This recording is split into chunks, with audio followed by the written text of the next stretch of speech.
battle for control of the internet is on, and it's no game. Under attack, Microsoft, the giant corporation whose computer operating systems dominate the entire market. Venture capitalist Derek Prudian. As one person put it to me, Microsoft's not just the biggest fish in the sea, they're the water we swim in. Prudian is CEO of Zip2, a California company that provides online access to information about cities around the country. Everything from where to eat to how to get around. You imagine the possibilities, but... The company's chief engineer and founder is 27-year-old Elon Musk. And how old were you when you started this company, or what became this company? 23. It's a classic Silicon Valley story. Before there was the vintage Jaguar, the six-figure salary, the cute dog, and the nice house to share with the pretty girlfriend, there was the $200 a month office with the leaky roof. It was just the nastiest place you can imagine. And you lived in it too? And I lived in it too and showered at the YMCA. Now Musk has his own computer command center, and his business is thriving. To his delight, Microsoft has tried and so far failed to get a hold in Zip2's market. You always keep an eye on them, though. You bet. And everyone in Silicon Valley is keeping an eye on the battleground a continent away at the federal courthouse in Washington. It's here where it will be decided whether Microsoft and its founder, Bill Gates, I don't remember sending it. are our generation's equivalent of John D. Rockefeller and his Standard Oil, the monopoly the government broke up in a landmark case that really started antitrust enforcement at the dawn of the century. Leading the charge this time is the Justice Department's chief trust buster, Joel Klein. He claims Microsoft has bullied and intimidated a wide array of high-tech firms. We will show a significant effort to stifle competition, harm consumers, and prevent the market from having people compete on the merits.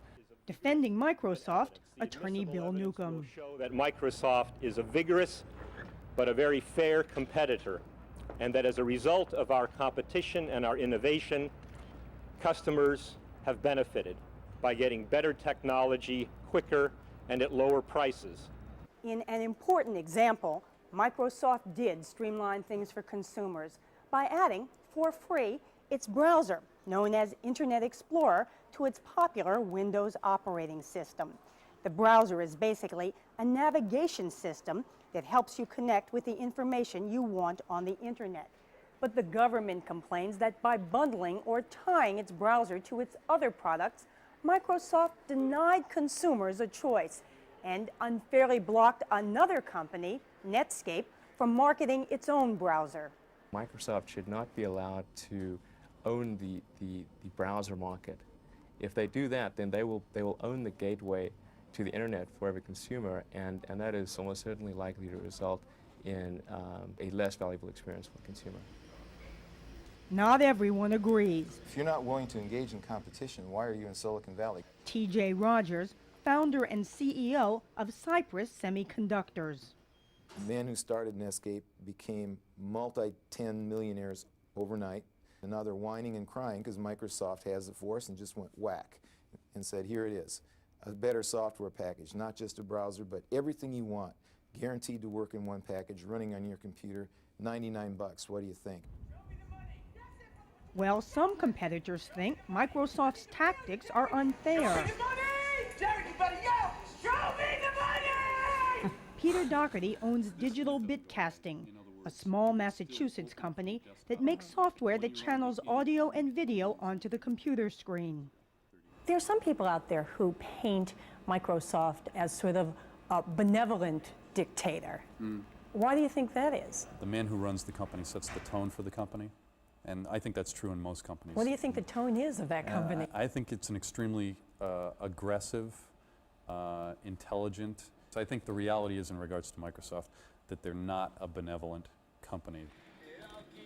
Doherty has felt the brunt of Microsoft competition.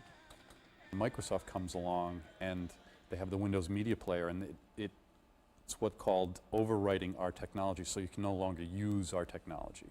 So Microsoft's software, once it was loaded on, basically disabled your technology or overrode it. Exactly. Why would the consumer care?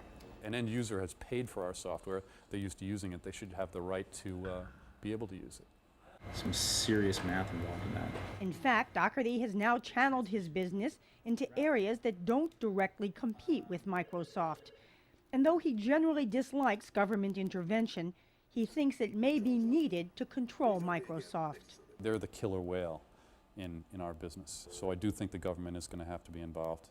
A successful attack on Microsoft by the government says improving your products, making things better, making them cheaper is against the law. And I think that's immoral and un-American. Back in 1969, the Justice Department filed another big antitrust suit that rocked the computer industry. Then the target was IBM. The case dragged on for 13 years until the government finally dropped it. And there's one thing that Peter Doherty and T.J. Rogers do agree on, that even without government intervention, like IBM, Microsoft could still eventually fall of its own weight. IBM was large. Some people thought they were arrogant, but what happened was, for example, IBM brought out the personal computer. And then other companies like Apple Computer, for example, said, we have a better idea, we'll make it more user-friendly. And now today, IBM, instead of owning the personal computer industry, is one of the players, not even the leading one or number one or number two. We certainly hope to increase the There are so many scenarios of how the Microsoft case could conclude that none of the experts will predict an outcome. And many in the scrappy computer industry that prides itself on rewarding innovation say they haven't chosen sides in the U.S. versus Microsoft battle. Derek Prudian. It's a delicate ecosystem. The government could, with too heavy-handed an approach, create barriers or stifle that climate. Similarly, a large player like Microsoft, if it was too heavy-handed, could also stymie that environment. And so, in the world of Bill Gates, Peter Doherty, T.J. Rogers, and young Elon Musk, there is a brooding anxiety over the landmark trial that will map out the rules of the road to the internet.